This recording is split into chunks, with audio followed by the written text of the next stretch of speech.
Olá! Primeiramente eu gostaria de desejar um feliz ano novo a todos que estiverem vendo esse vídeo. Que 2021 seja um ano maravilhoso, com muita saúde, alegria e aprendizados. E nesse vídeo eu vou comentar justamente as minhas leituras de 2020. Comentar quais foram as melhores leituras, fazer aqui o meu top 10. Só para comentar no primeiro, o ano em geral, para mim foi um ano maravilhoso para as minhas leituras. Eu não lia tanto desde 2015, provavelmente 2014, 2015. E foram principalmente por causa da pandemia mesmo, que ficar mais em casa eu acabei retornando aos livros. E, enfim. E eu anotei aqui então a minha listinha dos livros lidos nesse momento, para achar uma anotaçãozinha. E foram 53 livros no total. E esse foi o primeiro ano em que a maior parte dos livros foram lidos em língua estrangeira. Foram 26 em português, 14 em francês, 9 em inglês, 3 em espanhol e 1 em italiano. Então foram 27 em outras línguas. Eu fiquei muito feliz com esse fato. Mas enfim, é só fazer brevemente uma citação, algumas menções honrosas. Persépolis, Os Tristes Trópicos, do Levi-Strauss, A Voz do Silêncio, da Helena Blavatsky, o Carvalho, os Yoga Sutras, do Patanjali, o Alcorão e o Feeling Unfake, do James Joyce. Dito isso, vamos pro meu top 10 de 2020. Foi um ano assim muito especial. Muitos desses livros são livros sagrados, livros de grandes sabedorias de civilizações e de religiões, mas enfim. E alguns mais modernos, mas vamos mostrar.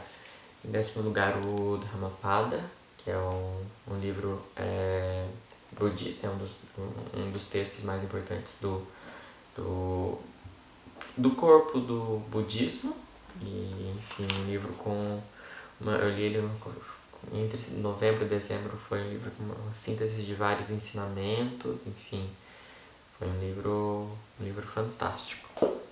Em lugar, o Walden. Aqui tá o Walden Civil Disobedience, a Desobediência Civil do Henry David Thoreau, mas mais o Walden mesmo que me marcou, que é o famoso livro do Fui ao bosque porque queria viver deliberadamente, e é fantástico o que esse homem fez e ele ter conseguido documentar isso. E, enfim, é uma inspiração realmente para pessoas da modernidade que querem fugir um pouco dessa loucura da sociedade, da cidade, enfim, estar em contato, em comunhão com a natureza. Enfim, foi uma leitura que estava há anos para fazer e fiquei muito contente de fazer dessa vez no original, em inglês. Em 8º lugar eu dei uma roubadinha, coloquei 2 no lugar de 1, que é o Tao Te Ching, ou Tao Te Ching, e o do Lao Tzu, e os Analetos do Confúcio. Os dois são grandes clássicos das tradições chinesas, esse do confucionismo, esse do taoísmo. E eu li os dois na mesma época e foi uma introdução para mim desse estudo dos clássicos chineses. Depois fui até fazer um curso sobre o pensamento chinês antigo, e os dois abriram umas portinhas querendo outras coisas. Até vai ter um aqui outro dos clássicos chineses, mas esses dois são muito diferentes. Esse aqui é muito conciso, esse aqui dá umas explicações de práticas da vida, mas os dois são maravilhosos. Os dois eu recomendo muito mesmo, muito mesmo. E em 7º lugar, as Upanishadas. Esse também é anônimo, esse agora das tradições hindus, né, da Índia, as tradições pós-védicas. E é também um livro de sabedoria, é um livro sagrado, e eu que estou bem ligado ao hinduísmo, gostei muito de ler e ir um pouquinho mais na fonte. Esse livro tem pelo menos uns 2.000, 2.500 anos, e na verdade são mais Upanishads, acho que se não me engano 108 ou até, enfim, são muitas Upanishads aqui, tá reunidas as 13 mais difundidas, mais lidas, e enfim, e a edição e a tradução é do Adriano Apriliano, que é o meu professor de sânscrito. Enfim, comecei a ter aula com ele também na época que eu estava lendo o livro. Enfim, recomendo muito. É uma leitura difícil, é uma leitura, toda uma estética, uma forma de escrita muito diferente. Enfim, mas eu recomendo para quem está nos estudos das filosofias hindus, enfim, até do yoga também. E seguindo um pouquinho essa linha, em sexto lugar, a autobiografia de um yoga, do Paramahansa Yogananda. Esse já é bem mais recente, esse tem livro do meados do século XX, e é maravilhoso. É a Yogananda contando a história dele, de como ele se tornou esse grande mestre espiritual e o encontro dele com outros sábios e santos e yogis na Índia e em outros lugares do mundo. E é fantástico realmente. É um livro que eu recomendo muito, veio recomendado para mim por uma professora. A gente viu um encontro todo místico no ano passado, não cheguei a ter aula com ela, mas ela teve um encontro todo místico. Ela falou: você posso te falar uma coisa? Lê a autobiografia de um yoga para Maharaj Yogananda. E, enfim, realmente foi uma leitura maravilhosa que eu recomendo mesmo para quem está interessado nessa linha. Em quinto lugar, para destoar um pouco da lista, mas foi maravilhoso e, enfim, merecia talvez até uma posição melhor. Harry Potter. Na verdade, são os 3 últimos livros do Harry Potter: a Ordem da Fênix, o... eu esqueci o nome, o Príncipe Mestiço, não tô lembrando o título dele em português, ou seja, enfim, Half-Blood Prince, o sexto, e as Relíquias da Morte. E foi incrível, eu tinha lido os outros livros do Harry Potter, e esses, na verdade, esse aqui eu não tinha ainda, e esses 2 estavam meio que parados ali. Eu tava num processo de, esse ano me desfiz de muitos livros, e eu falei assim: vou dar uma olhada, ver se eu me desfaço. Comecei a ler e não parei, foi tipo assim, uma semana assim, eu tava lendo Harry Potter só, não queria fazer mais nada, só ficar lendo Harry Potter.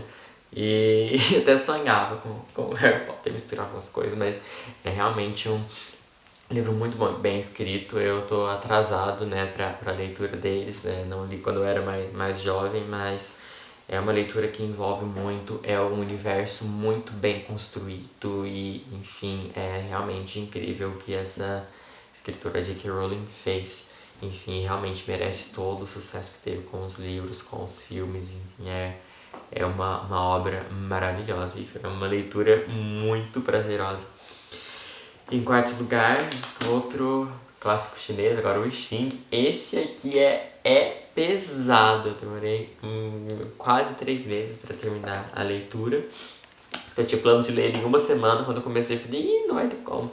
Mas é um livro, assim, que oferece uma cosmovisão, uma cosmologia, uma cosmogonia muito complexa, muito rica, que ajuda a compreender a visão não só do pensamento chinês, mas de todo o pensamento universal. Você vai ver como tem ligações para fazer com outras cosmologias, tanto a judaico-cristã, na Bíblia, a cosmologia hindu, do Shiva Shakti, entender, compreender realmente o significado do Yin Yang e todos os simbolismos. E ainda é um grande livro de sabedoria que praticamente qualquer possível situação que alguém pode passar na vida tá meio que passado aqui, como agir nessa situação. E o livro ainda é um oráculo. Eu consultei ele, até quero fazer um vídeo só sobre o Xing, porque é uma coisa assim grandiosa. Eu fiz até um trabalho para a faculdade, um curso de filosofia chinesa que eu fiz sobre o Xing, porque tem muita coisa para falar sobre ele.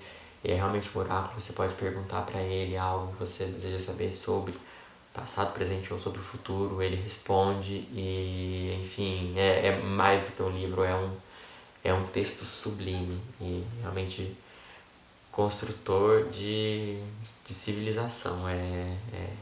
Não tem palavras para esse livro. E em terceiro lugar, esses 4 últimos são, assim, mais que especiais. Todos são especiais, mas esses 4 últimos são, assim, destruidores. Em terceiro lugar, a Bíblia. Também foi um processo, foi um pouco mais de 2 meses de leitura, e é uma leitura que eu estava adiando faz tempo. Já tinha lido o Gênesis uns anos atrás, e enfrentar a Bíblia, que é, assim, um dos livros mais importantes da humanidade, mas principalmente pro nosso ocidente, né?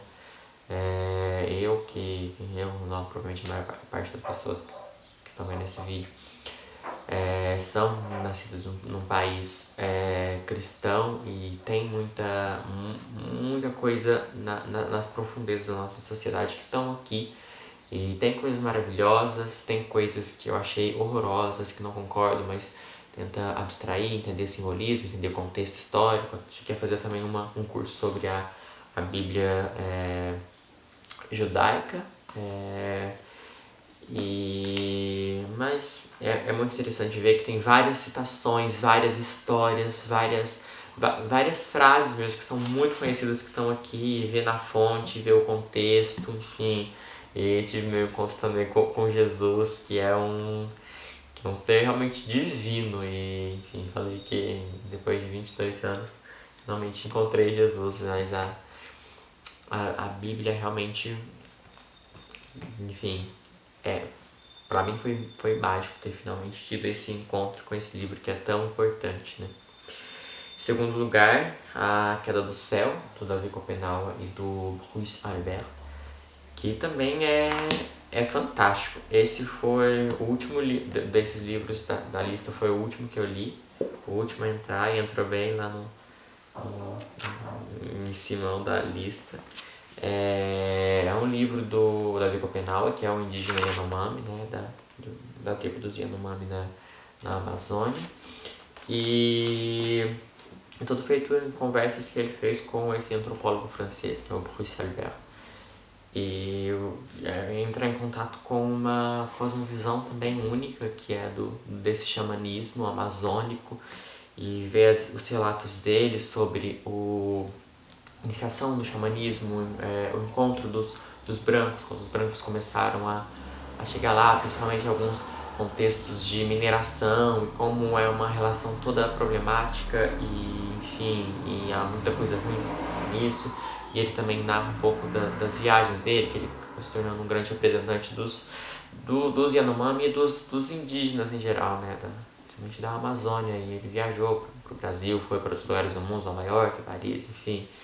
E é muito interessante a visão dele, e eu fiquei muito contente de poder me adentrar um pouco mais dessa sabedoria dos povos brasileiros, dos povos amazônicos, enfim, é toda uma coisa que eu ainda quero fazer uma imersão maior, mas é uma leitura fantástica e muito boa mesmo, flui muito a leitura dos relatos dele, né, toda uma coisa um pouco de uma escrita muito ligada à oralidade também, enfim. Fiz um curso de antropologia nos últimos meses e o meu professor falou que esse aqui é um clássico instantâneo, que ele foi lançado há pouco tempo, mas já é um clássico instantâneo dentro das leituras da antropologia. E em primeiro lugar, né, nem o melhor do ano, assim, entrou nos melhores da vida, que é As Mil e Uma Noites. As Mil e Uma Noites, que é uma coisa grande aqui também, quase 2.000 páginas, são esses 4 volumes. E assim, foi talvez ainda mais que o Harry Potter. Só o Harry Potter que combate, assim, do prazer da leitura, que eu não conseguia parar de ler esse livro. Foi assim, um pouco mais de umas 3 semanas que eu, tipo assim, tava vivendo pra ler As Mil e Uma Noites. Mas é uma obra fantástica também, uma obra anônima, e que foi aqui compilada e produzida pela primeira vez direto do árabe pelo Mamed Mustafa Jarouche. E essa compilação são muitas histórias, são centenas, milhares de histórias, milhares de personagens. E é maravilhoso como tem as molduras, tem a moldura principal da Sherazade, que virou assim uma das minhas personagens favoritas da vida também. Que mulher! E essa coisa de história dentro de história dentro de história. E ter uma imersão um pouco na cultura, na história dos árabes, pra mim foi muito mágico. Tanto quando eu tava lendo, eu meio que entrei no meio da coisa e fui ler o Alcorão também, que é super citado aqui nos livros. Mas fiquei muito feliz em ler. Quando eu tava lendo, eu ouvi umas músicas árabes, fiz toda uma playlist pra adentrar muito nessa coisa, sentir meio que o clima, dessa coisa das cidades do Oriente Médio, de alguns séculos atrás, e o deserto, todos aqueles personagens, os mercadores, os gênios, os derviches, os sultões, enfim. É realmente um universo, é uma coisa muito grandiosa, e falo, pra mim hoje em dia os meus 3 grandes livros são As Mil e Uma Noites, Os Irmãos Karamazov do Dostoiévski e A Busca do Tempo Perdido do Proust. São os grandes livros para mim, mas esse aqui realmente é um deleite sem fim. Até citando mais ou menos uma coisa que eles falam bastante, ler histórias para se ouvir, no caso dos personagens, mais ouvir histórias, né? Para se entreter e conhecer uma coisa nova, né? Sempre que a gente tá lendo, ouvindo uma história, a gente acaba aprendendo coisas novas. Mas enfim, é isso, minha listinha dos 10 de melhores livros de 2020. E recomendo para todos, cada um talvez vai se interessar um pouquinho mais por alguma coisa ou outra. Algumas leituras dessas são realmente bem puxadas, bem difíceis, mas todas são muito recompensadoras. Mas é isso que eu queria deixar aqui hoje, e um bom 2021 com boas leituras, boas vivências em geral e muitos aprendizados, como sempre. É isso por hoje.